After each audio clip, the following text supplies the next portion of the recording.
I am unashamed. What about you? So welcome back to Unashamed.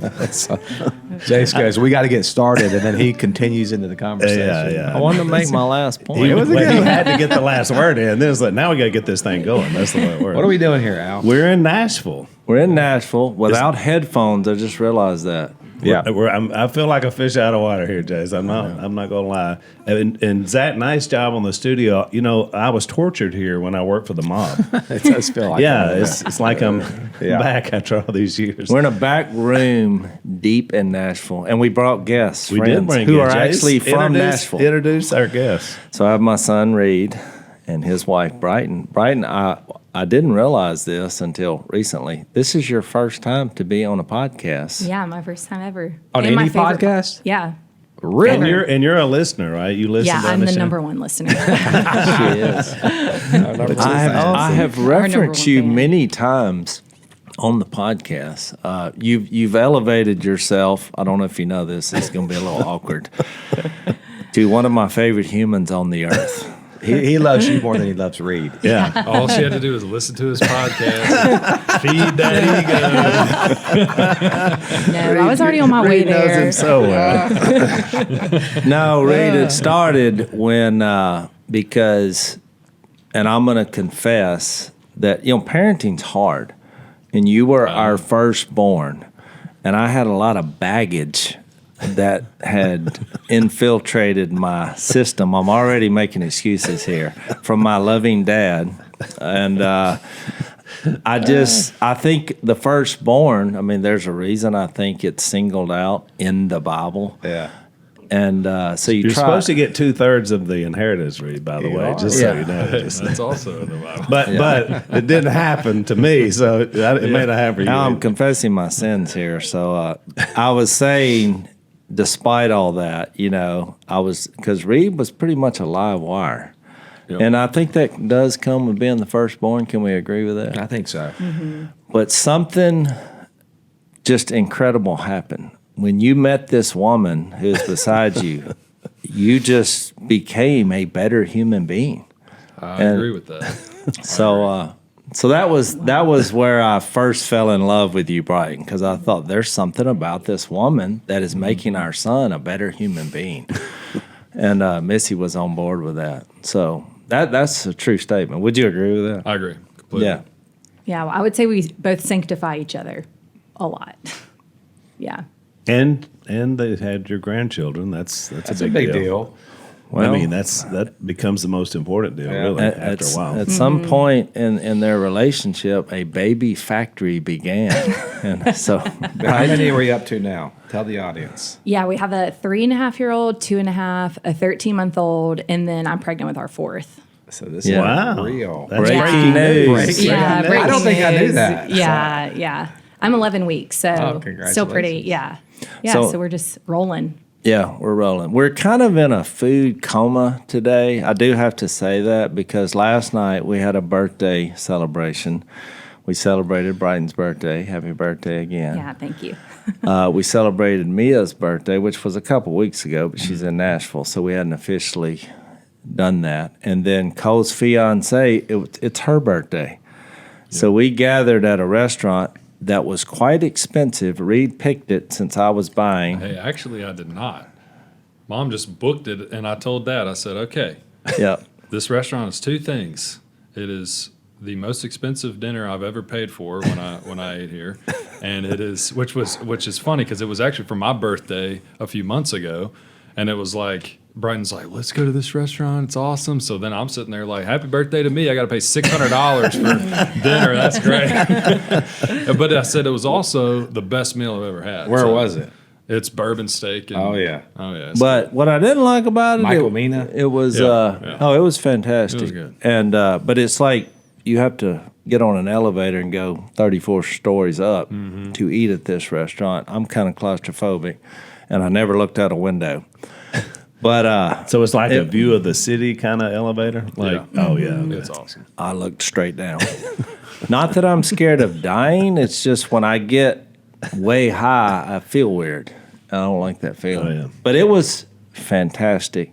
And so I couldn't be more full at the end. They were like, how about desserts? And I was like, no, I think we're good. But they're like, well, just at least take a look at the menu. And we all said the same thing. Their first choice was warm beignets. I mean, we're from Louisiana. Yeah. And the food was so spectacular, I thought, you're actually going to try to reproduce the beignets of Louisiana? I was like, send us some of those. They were fantastic. Oh, And I just couldn't stop at one, and that's why it all got weird as far as too much food consumed. But I thought it was a great evening together. So then we all got back in the elevator, and it was our whole group with our kids and everything, and then there was like 3 other couples, and then some other people. I mean, we were slammed in this elevator, like We were just smushed. shoulder to shoulder.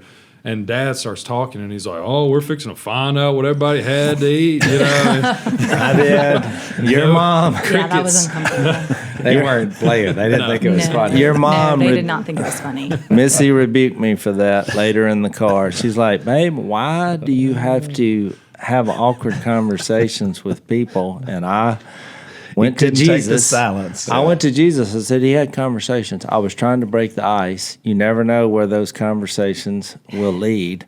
But I'm like that guy. There's some commercials out right now. I forgot what the commercials are. I don't want to give them a advertisement here.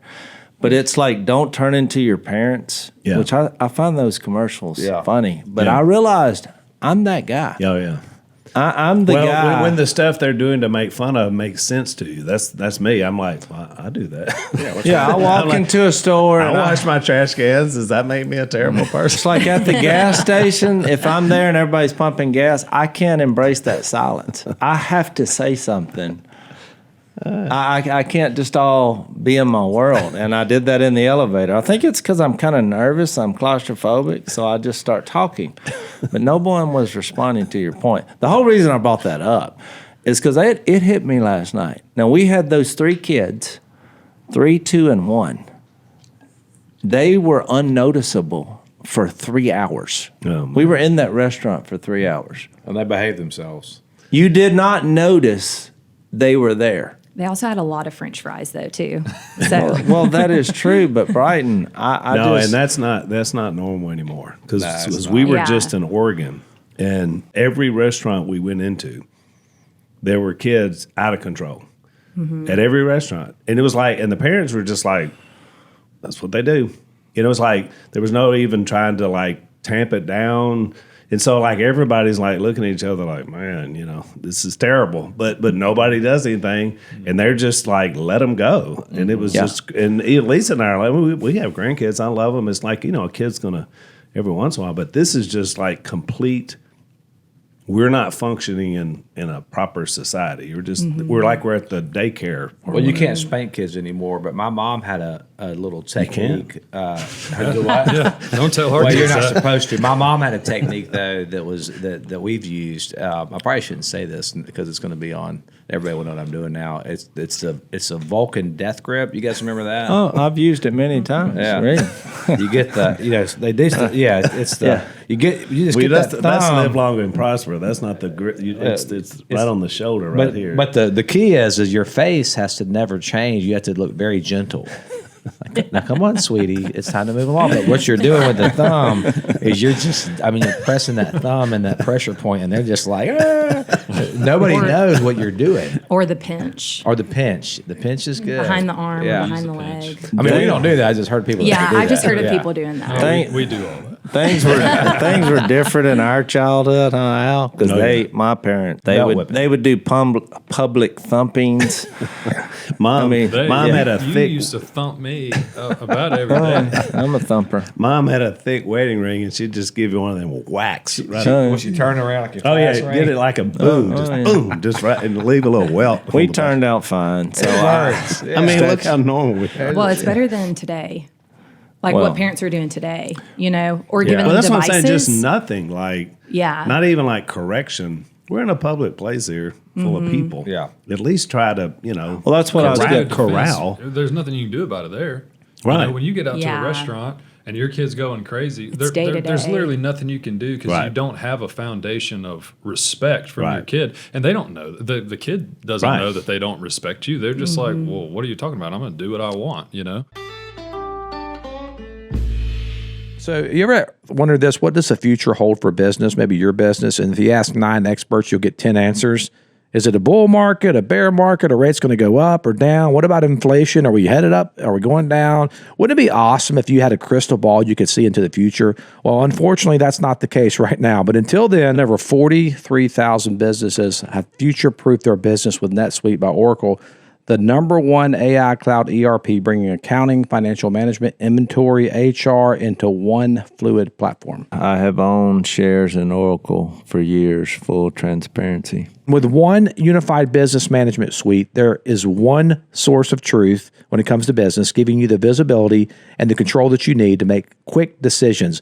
With real-time insights and forecasting, you're peering into the future with actionable data that you can use for your business. So when you're closing the books in days, you're spending less time looking backwards and more time looking on what is next for your business. So whether your company is earning millions or even hundreds of millions, NetSuite helps you respond to immediate challenges and seize your biggest opportunities. You know, Zach, NetSuite would have been great to have when we first started Duck Commander. It's a small operation, but it gets bigger, and you need what they're offering to help you grow. Download the CFO's Guide to AI and Machine Learning for free at netsuite.com/unashamed. That's netsuite.com/unashamed. netsuite.com/unashamed. They were 3, 2, and 1. They sat there. No one noticed. When I did, because it was your birthday, so we were in Lulu, Missy, they call her Lulu. She was on the end because she wanted to take care of any dirty diapers and all. Because we didn't want you to have to deal with that. But I did the woman waitress, because we had a waiter and a waitress.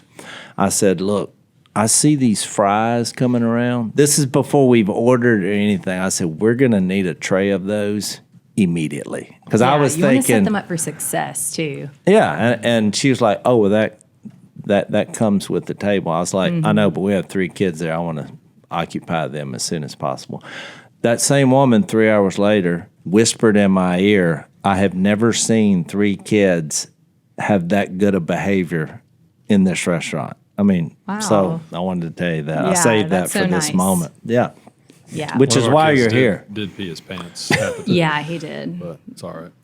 No diaper, no nothing. Just didn't say anything. Well, I mean, I've done that too, Reed. It's But prostate that's my issues now. point. Look, if you have a kid that does that and then doesn't even say anything, It's all part of it, man. I kind of respect a man who didn't want to disrupt the party. It's like, bye. After he did it, he leaned over. He says, "I need to go potty." And I said, I looked down. I said, "But you already went potty." And he was like, just looking at me. I'm not sure what to do here. How do you not forgive a kid for that, Reed? Yeah. So that's why you're here, Brighton. You seem to make people better. So we want to see how that's happening. And I've said this. Your parents who gave you your name, they hit it. Yeah, thank you. Well, actually a lot of it started with Unashamed. I feel like that it was kind of already happening in my heart, but I started listening to Unashamed when Reed went on a duck hunting trip. And my mom was supposed to come in town and help me with all 3 kids. I think Francis was 4 months old, so it was my first time being by myself with all 3. So I was a little bit nervous, a full week. And she called me the day of and said she got sick, so she wasn't going to come. And I was like, all right, well, I'm going to have to buck up here. A whole week by myself. And Jase had been talking to me some about like what he was studying. And I feel like every time that he would talk to me, I was like, I get it, but I'm not really seeing what you're saying. I didn't get the excitement of it. Like, I've been a believer for my whole life. I was saved when I was probably 10 or 12. But that week, I was like, I'm just going to listen to the podcast. And I could not stop listening to it once I started. I just never heard anyone teach the Bible in this way. And I like to describe it as, I went at Phil's funeral, you said, may we never lose the thrill of the gospel like Phil had. And I feel like since I started listening to Unashamed, I've had that thrill about the Word of God. And it completely changes the way that I mother and parent every day, because instead of, during nap time, my kids take 3-hour naps every day or rest. I'm just in the Word and listening to Unashamed, taking notes. That whole week, I also listened to all of the Not Yet Now podcasts to give you a little plug there. There's that. Yeah, I think you had like 10 episodes out at the time, and I just devoured the whole thing. Yeah. And it's really helped our relationship because you started asking me questions via text. Yeah, well, it's like And- the perfect situation for me because I don't have to bother you all the time because I can just open my phone and listen to you, but then I can ask follow-up questions. What's been what for you was like, was there like a thing that was different that you were like, I haven't seen this? Oh, yeah. Like just you guys talking about like the kingdom and like us being the temple. But I think the kingdom aspect of it is like, oh, I'm not just sitting here like waiting till I die. And I know that y'all talk about this a lot, but it's like, I really related to that. Like I kind of had this idea that I'm just sitting here like holding on, trying to not sin, like grinding it out. And we had just found a new church like a year before, 2 years before, that totally changed our lives with just community, older couples discipling us so well.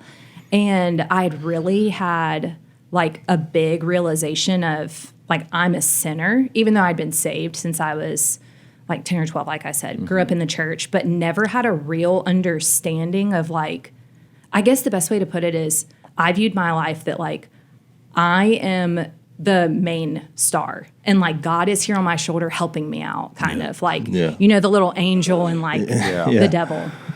Yeah. And coming to this church, they really showed me that like, wow, I am not the main character at all here. Like I was elevating myself way too much, which was just so much selfishness. Yeah. Yeah.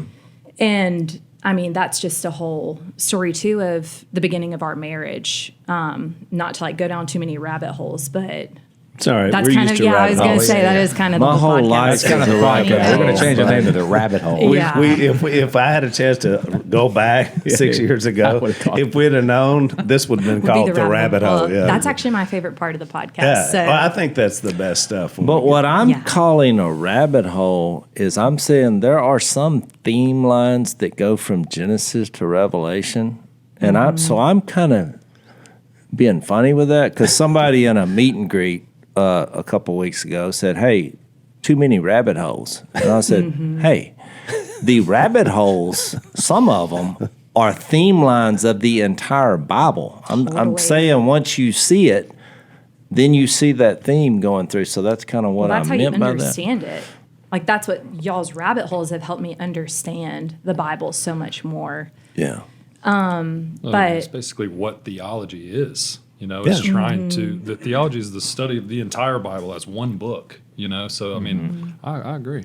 Yeah. Yeah. I mean, Well, and if you're gonna start from the beginning of human history, and then cross over everything from the political aspects of the Old Testament, all that history, everything was there, and somehow then get to this point of Messiah coming to earth and the kingdom coming out of that. I mean, there's a lot of rabbit hole potential there. We're talking about a lot, to discover, but it's not beyond our reach. That's the beauty of it. And once you get into that, it's beautiful and it's a good thing. All right, so back to your rabbit hole, which you were when you first just when that- you yeah. first got married, you were about to say. Yeah, That's I how think we hijack so it. many Yeah, of so many of our problems in our marriage in the beginning was just, I was just so selfish and just didn't know how to be a biblical wife. And we were also so young. I'm so thankful. Like, I think that I see so much of the Lord's kindness in us marrying young, and we weren't as, I guess,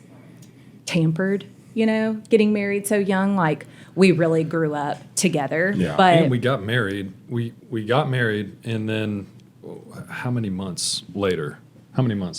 Like 2 months later, we moved here. 1 month. And we then didn't, the month we after didn't that, know anybody. We knew no one. I mean, I knew, I had lived here before. I knew a couple of people that, I mean, I lived in a couple basements, and stuff like it. Just we didn't have any community. We didn't have any, and we searched for community for years. And when your dad passed away, I mean, it was just we went through so much in a very short amount of time after we got married, and we kind of regressed. No, we definitely regressed in our faith.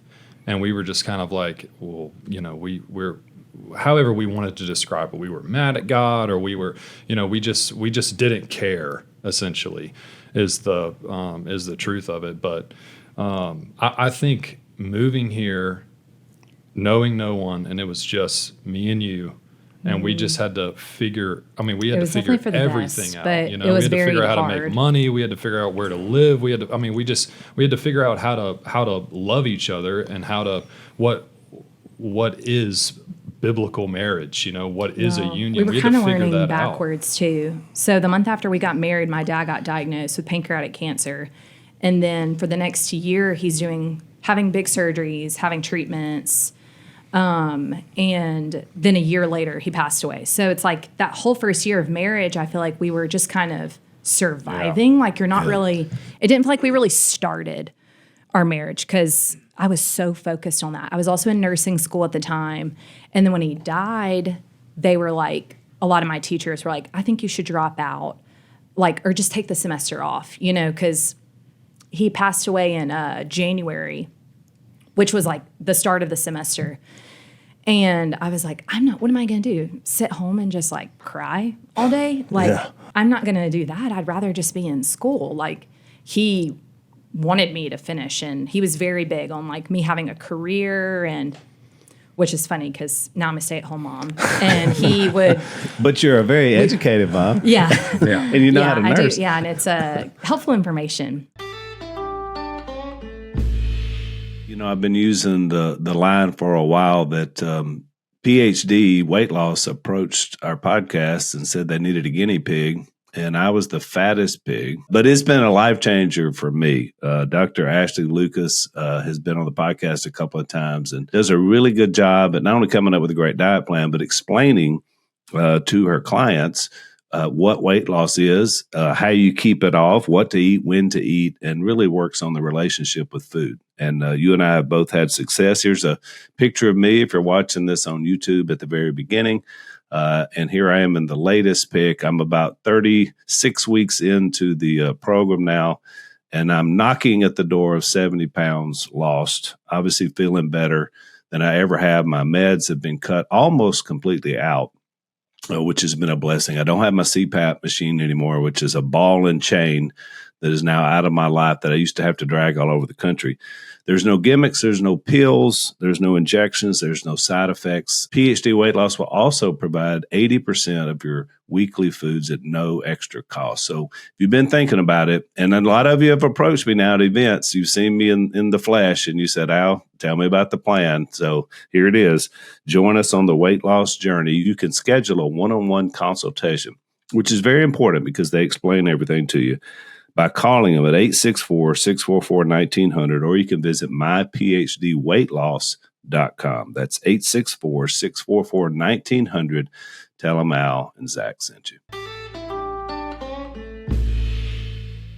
Yeah, so I finished nursing school, but I feel like that started us down kind of a dark path too after my dad, because it was really hard for me I didn't believe that God was good. I believed in God and believed in Jesus and all the things, but I struggled so much I remember sitting in our church and that we were going to at the time. It was a really big church, and no one knew that my dad had died, and they were singing Good, Good Father, and I was like, I just don't believe in these lyrics. And I remember leaving, and I don't think we went back to church for a year after that. And maybe even longer. But it was also COVID too, so it was kind of a good excuse. Yeah. It's well, no one's going. Yeah. So just a super spiritually dry season. I started working in the ER as a nurse, And that was just very void of any light. Super dark season too, being there. And I would say that this verse is like something I really relate to now, especially because I feel like it's kind of like a contrast of me then and now. But Ephesians 6, which has been coming up a lot with Charlie Kirk. But for we do not wrestle against flesh and blood, but against the rulers, authorities, against the cosmic powers over this present darkness, against the spiritual forces of evil in the heavenly places. And then it goes on talking about the armor of God. Mm-hmm. And when I was working in the ER, I did not have the armor of God. I was just letting everything like that was coming at me affect me and seep in. And I had already kind of come from a background of like no real foundation of not the Bible, but like theology, I guess. So everything was kind of okay and permissible in my head. Like, as long as you believe in Jesus, it's fine. Or like, you kind of talk about him. It doesn't really matter like the way you live your life. Like, I'm sure that that person's still a Christian too.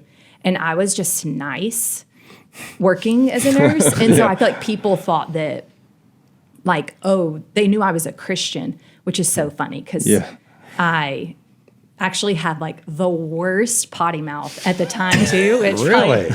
Yes. Did you know that, Reed? Did she do that with I'm you? confessing. Yeah, Reed knew that. That actually shocks me. I don't really. Yeah. That I just had changed someone the tell world. me just been- recently that the worst cursers, I guess, the worst people that curse are nurses Well, in the ER. It Someone is- just told me that I mean, last the week. language, even that people would say around patients, you know, like, I'm like, when I first started, I was like, you're saying this in front of like, or a doctor, you know, Yeah. like they're saying it right there.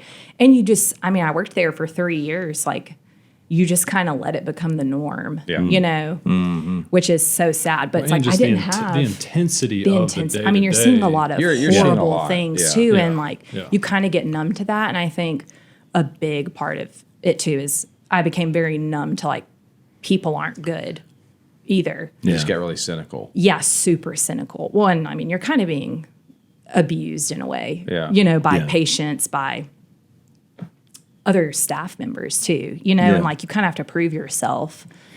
And so then when I got pregnant with Maris, I was like, oh, I'm going to be done because this is just, I'm not having a good time anyways. And like, I wasn't being a good wife at home either.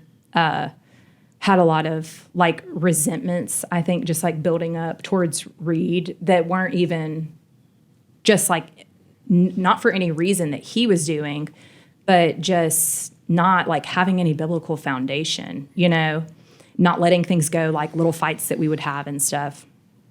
And so it just kind of made sense for me to stay at home. I mean, I'm not making that much as a nurse, so I'm not going to pay for daycare, but I'd never seen myself being a stay-at-home mom. I always thought, which is wild to say now, because I feel like that's like my biggest passion in the world. And now, so we were just like, oh, I'm definitely going to quit. And I went on maternity leave at 36 weeks. I was like, maybe I'll go back for like a little bit. They offered me a PRN job whenever I quit, which you make a lot more money when you work PRN. And so I went back for like 2 shifts. And then I was like, no, this is not it. And yeah, from that point, I feel like the Lord just really worked on my heart in a lot of different ways, not even from really me studying the Bible then, because I wasn't. But it's funny seeing ways that weren't even like people who weren't even believers or Christians were like, God can just use anything that's true. to change your heart and to soften it. And I think Missy had a big part in that too. Just she really encouraged me that I was doing the right thing, being a stay-at-home mom, and really rallied behind me. And I think it just made me feel valued because I had never seen the value in a stay-at-home mom. My dad, my whole life, had really pushed on me, like, you have to either be a doctor or a lawyer, and you're nothing if you're not that. And then when I said I was going to be a nurse, he was like mad at me for a couple months. And then he got over it, and I think he was like fine that I was going to be a nurse. He was happy when I graduated nursing school, but yeah, I don't know. He told him when I was sitting on on the bench outside of an Outback when I asked him to if I could marry his daughter, and he said, well, how are you going to make money? And I said, I'm going to be a musician. Yeah. He was what he actually thought about extremely calm. It was one of the most surprising. I know. Did he Moments say? ever. Did he say? Yeah. He's because our. he was kinda our like, whole well, generation I above you. guess. Everybody said no. Reed. Yeah. And I didn't even ask because I knew the answer. He said, yeah. I think he really did. He loved her so much that he just thought, they'll work it out, I guess. I'm not sure. But, I could tell he wasn't happy about it. Yeah. So, Yeah. Yeah. And let's see, I had Maris and David back to back. So they were 14 months apart. And that was just like a whirlwind. You don't really have time to think about anything. I think I kind of blacked out during that time period too. Like, I don't remember much of David as a baby, but it was so fun. I wouldn't have it any other way. And I think it's like just seeing the Lord's faithfulness, contrasting like my dad passing away to then fast forward almost 2 years ago. Now, I wasn't pregnant with Francis yet. And we're just at home, and I get a call from my brother and my niece and nephew, who were, I think, 8 and 6 at the time, or 9 and 7, had died in a car accident. And just totally rocked our world. Like, Yeah, one of the y'all were most- extremely close to them. Yeah, also. very close. And not just to my brother, but my sister-in-law is like my sister, basically. I've known her since I was so little, like 7 or something. I don't know. She's always been a part of my life. And my one nephew survived the car accident. So he had 3 kids. And just the most, you can't even wrap your head around what that would be like as a parent. So, yeah, we went down to Louisiana immediately. There was a lot of, I see the Lord so much in that whole week because Missy was already in Nashville. Mm-hmm. And neither one of us could drive. And we had Maris and David too. So we didn't want to risk us just being too shaken up. And Missy drove us there. The kids were perfect the whole drive there. I was just thinking about that this morning when I was thinking about talking about this, how much the Lord just provided. Cole came that week too, and he drove your car down so we would have a car. And Missy and Jase took care of our kids the whole week, which I think you've talked about a little bit. Friends that we had prayed for years, Yeah, that's a and huge couldn't part find a of it. church. And this is we really are down a rabbit hole now. But we were like, all of our family lives in Louisiana. We've lived here for 7 years. We can't find a church. We can't find a community. Every friend we have, they go back to their family. We'll have a couple friend. We're good friends with them, and it's like, hey, all our family lives in, wherever, and they're moving back, and we can't figure this out. Let's just move back to Louisiana. We had just finished our house, and so we put our house on the market, brand new house, awesome property, and we had all kinds of showings for months and never sold in the hottest market in Nashville's history.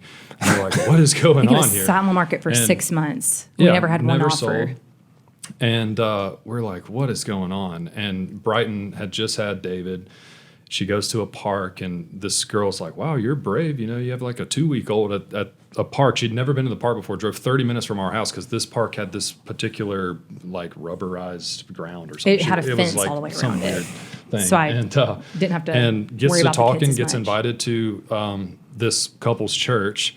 And within 3 months of that, we had found our best friends in the world, an amazing church. Mm-hmm. Then this happens, and some of those friends, they immediately drove down to Louisiana, came to the funeral. A couple kept our dogs. Yeah, the stayed at our pastor of that house. church and his wife, who's now one of our closest friends, they stayed at our house for however long, 2 weeks. And a lot of the while we were older down there. We couples just met them. had started discipling us really well before that, which looking back for sure prepared our hearts for what was fixing to happen and for the support when we got back. Because when we went down there, it was me and Reed are just pouring everything we have out. We don't really have a lot of time to grieve. I feel like we didn't really start grieving till we got back because it was survival mode, you know. And you were a like, support system for Yeah. people there, yeah. yeah, I was like, I would say me and Reed were a big support for my brother and his wife. She was burned pretty bad from the accident. And so I helped take care of her a lot that week, like bathing her, making sure like she had all her medicine, dressing her wounds, which I say that week I was like, maybe this is the only reason that God made me a nurse was just for this week. And if that was it, Well, like, and you're not that even is- telling the detail. I mean, it was like the most horrific circumstance that you could ever imagine, losing your children. Yes. And so Pretty much the worst thing that could ever happen to watch your someone. to watch your kids die. I mean, Yeah. is horrible. So, Jase, you got a little friend there on set. Well, Oscar thinks my beard is a potential lair. So that's Oscar Meyer Mancuso. I guess it would be my grand dog. He's working on the crumbs that could possibly be in the beard. And the thing about it, you know, we love our pets, and Oscar has just been introduced to our really good friends at Rough Greens, because we know we want to take care of our animals. You have a lot of problems, you know, with animals. Sometimes you get skin allergies, sore joints, stomach issues, ear infections. You know, you go to the vet, you come out, you got a handful of meds, and you're just crossing your fingers, hoping it all works. Well, the problems all start with the same issue: a weak immune system. And we got a youngster like Oscar. We want to make sure that we're taking care of them and getting them good food and getting them good supplements, which is where our friends at Rough Greens come in. Dennis Black has created this great product. It's packed with live nutrients that work from the inside out, giving your dog the foundation they need to thrive instead of just patching up the symptoms. So get off the vet visit merry-go-round with America's #1 dog supplement. Thousands of pet owners are seeing the difference: more energy, shinier coats, and fewer problems, just like my little grand dog, Oscar Meyer. So right now, you can give it a try for yourself with a free Jumpstart trial bag. Just cover the shipping, because the best doctor visit is the one you never have to make. Go to roughgreens.com and use the promo code Unashamed to break the cycle today. RUFFgreens.com, promo code Unashamed. Reed slept with Hayes, my nephew, that whole week. So it was like we were kind of just tag teaming. I slept with my brother every night because neither one of them wanted to be alone, but my sister-in-law couldn't be in the bed since she was so burned. And it was amazing seeing like just God's people come together for them, and in every way, you know, and they were supporting me because I was supporting my brother and sister-in-law. And I mean, Reed helped build, or what did you do? Dig the For the footers for the mausoleum, which is it's South Louisiana. it really showed a burial site, you know. it really showed the importance of community, because I mean, that I guess that would be an encouragement that I have for people is if you feel like you don't have a community, do whatever you got to do to go out and find one. Yeah. Because I mean, that whole 2-week span we were down there, I mean, there was never less than They were never 40 alone. people in that Yeah. house every single day. You know, just everyone in that, which they live in a small town, and her brother is the only surgeon within however many miles, you know, so he knew everybody. I mean, her dad was a family doctor in the same town, and he used to tell me when the show started, he'd say, I'm just as famous as your dad. I'm like, oh, okay. And he's like, I can't go to Walmart either, you know. And I'm like, hey, dog, look at this, you know. In his circle, he was. Yeah, he Yeah. was. He was. And so which, you know, and that's a specific circumstance, but I mean, they just had the community. I mean, still the community has just rallied around them.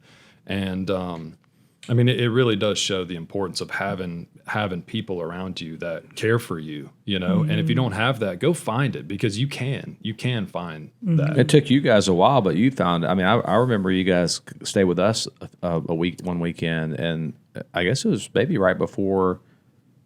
It was pretty close to when you found the community that you're in now. But I remember y'all saying, "We've been here for I guess 7 years, and we just cannot find a church. We just cannot find a And there's literally a church on every corner. There's a lot of trouble. yeah. I know it's a lot kinda harder than you sad. think. Yeah. Yeah, well, Nashville's very transient to your point Yeah. earlier, so it is kind of a transient city. I mean, I think, but I think that it is something that you have to prioritize and you have to be long suffering in it. But I don't think I could do life without other people speaking into me, and vice versa, and even my kids, and having that multi-generational influence. I love that you mentioned that you have older couples that you're submitting yourself to discipleship. That's another thing too. Like, discipleship's a huge part of why God gave us the church, and Yeah, we want the definitely. autonomous experience to go in and consume the worship. But really, the call of the church is to enter into these discipleship relationships where people will walk with us and be long suffering with us. And I think you see it most in times of rejoicing, like in weddings, and then in times of tragedy, right? When you're faced with something really hard, you get to experience that. Well, that's what Yeah. I was going to say. From my perspective, I mean, to kind of use that C.S. Lewis quote, which has been going around, I guess, a lot from the Charlie Kirk situation, where it says, God whispers in our pleasures, but in our pain, he uses a megaphone to awaken a deaf world. It's something like that. I'm paraphrasing.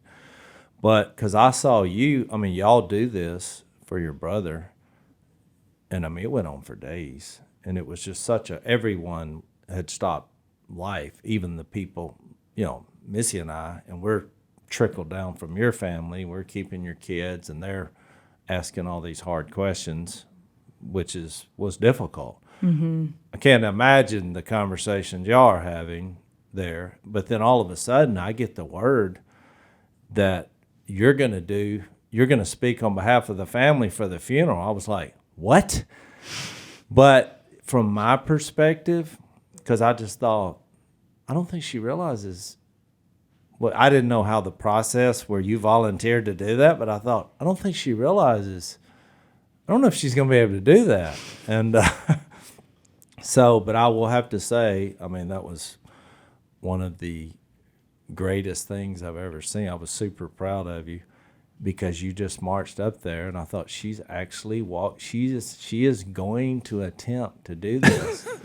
He kept And, thinking you were going to turn back. Right? I I just know, but thought everyone was like, do not get up there. Like, even the pastor of their church was like, I've never seen anyone be able to stay up there during a child's funeral, which I'm not saying that, like, to my credit. It was like an out-of-body experience, which I think was totally the Holy Spirit. because Because that's that what I was whole going to say. day, like, Yeah. we had the whole visitation before that, and it's like a feeling I'll never forget. I wasn't even, you couldn't make me cry that day, which is like the saddest, day you would think. But I think it was just like the Lord kind of put a shield around me and gave me strength, because it was so close to me. And I had so many like deep conversations with my sister-in-law taking care of her that week. And her faith was the most amazing thing I've ever seen. Like, so many people kept coming up to me being like, you need to be ready. Like, she's going to break down. She's going to crack. There's no way. And she never did. Like, even to this day, like, she's definitely, as you can imagine, has very difficult times. Sure. But like, the Lord has carried her through this, and her faith in the Lord has been amazing. Just the most positive person, and always, like, she sees the good that's come out of this, and the good in that she believes that God is good, which hasn't. She does so many things in their name. And Definitely. we've been to several of those with y'all that are. It started off kind of small, but this last thing, it was like a softball game for special needs kids in their honor. And everybody, I don't know if y'all knew this because y'all are a little closer to the action. Everybody there, and it was a large group of people. I mean, there's just 20,000 people there. Tears were just streaming down my face immediately. I just thought, what a thing to do. Yeah. In the face of such tragedy. And now we're pretty far from that happening. And Yeah. she's just still at it. I know. I just kept thinking, like, if that was my babies, I would want someone to say something, like, about them, if it was their funeral. Like, I know that it's so hard, but it's 10, 15 minutes. And I think it really it just brought comfort, I think, too, to it's not just like someone saying that didn't really know them. And I didn't make it long or anything, but Oh, it was yeah, spectacular. And I think, just kept thinking as a mother, like somebody has to. And I was waiting the whole week thinking someone's going to. Surely, like someone else is going to step up, like one of my other brothers. And yeah, then when it was getting closer, I was like, you're going to say something right now. Like, oh no, I'm not going to say anything. Okay, well, I'm looking around here and it's looking like it's me. You were the one. So you came out of that. Was that like for you a kind of a breaking of the veneer, that experience, or were you already kind of in your journey? Yeah, I think I was definitely already breaking a little bit. And I think like finding our community, going to our new church, but that really like rocked my world. It made me just like, I think question like my day to day, like what direction am I heading here as a mom? And Casey, my sister-in-law, like said like a few things. I think it just puts things in perspective, you know? And I remember her saying to me one night, like, I did everything right, like by the book that you're supposed to. Like I gave my kids like the healthiest foods. Like I taught them all the things. I protected them as much as I could. I, nursed them as long as I could. Like all these things as a mom, you worry about like trying to just make your kids have the best life. And I still couldn't control any of it, like ultimately they're the Lord's. And that changed so much of the way that I parent because I feel like I'm just not as worried about those things that I can't control and things that the world like can whisper in your ear and say that you need to do this, you need to do that as a mom, or like even good things like having my house look clean, having my kids look perfect, and like good things like my kids, not interrupting me when I talk and having good manners. Like those are good things, but they can become really legalistic and like selfish, I don't want to parent out of like, what do other people think of me by the way my kids behave? Yeah. I want to go after their heart. And I think me and Reed have tried really hard to like, our goal here is to shepherd their heart and to point them to Jesus and show, like, I'm trying to expose their sin here. I'm not just correcting bad behavior because I don't want them to do that. I want them. There's a Jaseism in there that we have. You told me this since I used to cry when I struck out when I was, 7 years old.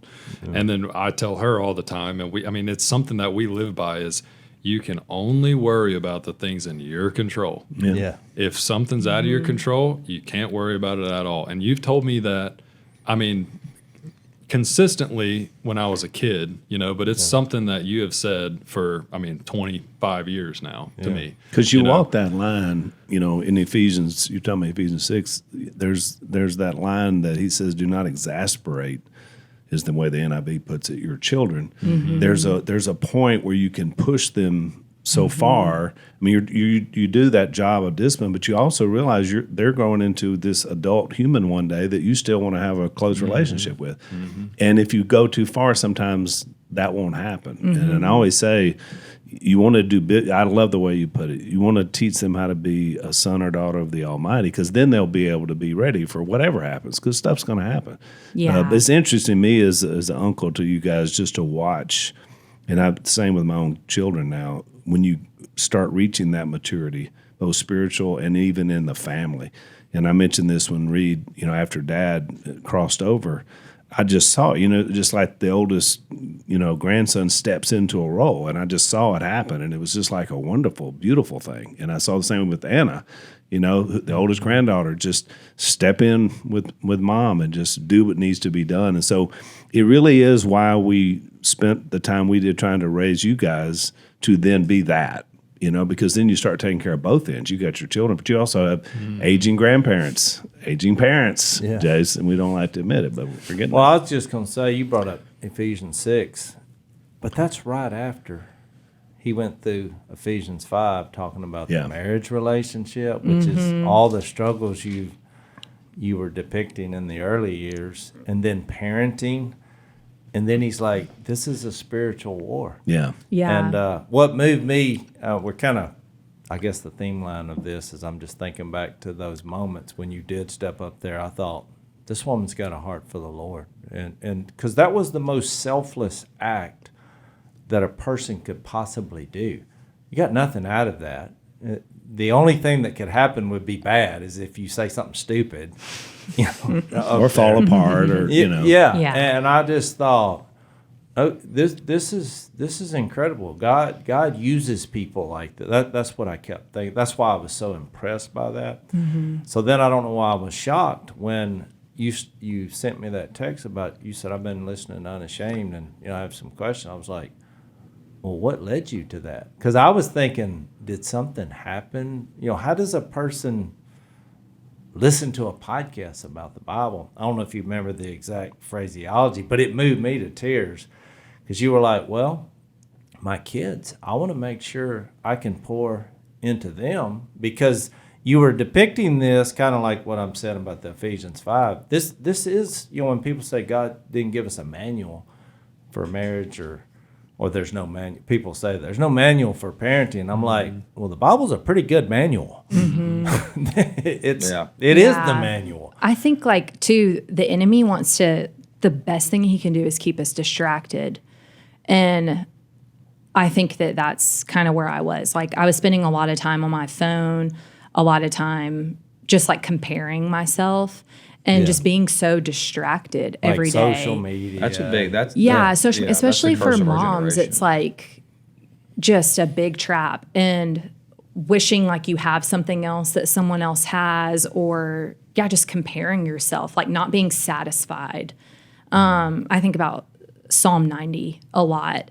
That's the only thing that can satisfy us is the Lord, truly. And I feel over the last year, I've really experienced that, because nothing was ever satisfying me. I can even good things, my husband and my children. I remember watching my kids play and sitting there and picking up my phone, because just watching them play wasn't enough. I needed to get on my phone to feel satisfaction.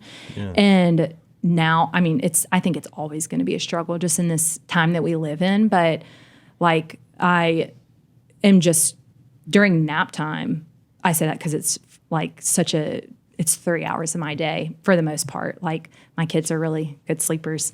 And I only read my Bible now. I try to not even pick up my phone. And I encourage a lot of moms to do that. And it will change your life. But it is a practice. It's a spiritual discipline that you have to. It takes a while, especially when your body has been conditioned to have that dopaminergic release. It's a detox. It's a dopamine detox. You have to go through that. It kind of goes back to you can only worry about things under your control. We weren't built to experience the population of Earth's bad stories, we weren't. And so it's none of that is in your control. Don't worry about that. I've been so mad the last 48 hours about this kid who got his spine hurt in a football accident because another player jumped on top of him and somewhere across the country. I'm like, why am I so? I had nothing to do with that. Yeah. But I saw that story and it's sat in my craw, and I'm like, totally. It affects you. That was what I was finding too, is even when I wasn't on it, I was thinking about all the things that I was seeing on it. And I'm I'm in this cycle that I can't break. I am just spiraling and spiraling and spiraling. Social media is the new ER. Yeah. Exactly. You can fill anything in that gap, and the enemy is going to use whatever to do that, to destroy your family, because that will, over time, if I'm not being intentional in teaching my kids, and I think it's little choices every day of what I'm teaching them. Sounds like Jase's ride is here. Speaking of ER. And that's perfect timing because we're out of time. That was a fantastic discussion. It really was. Thank y'all so much, because it's a great insight to the listeners too, because there's a lot of our people that listen are you guys' age. Obviously, you're one of those, our number one listener. And but the things you spoke into that will be well received and very good. So love you guys. Yeah, thank you for having us. Yeah, thanks for sharing. I didn't know y'all were just going to bear it all. That's awesome. They did. I love it. Thanks for listening to the Unashamed podcast. Help us out by leaving a rating and review on Apple Podcasts. And don't miss an episode by subscribing on YouTube. And be sure to click the little bell and choose all notifications to watch every episode.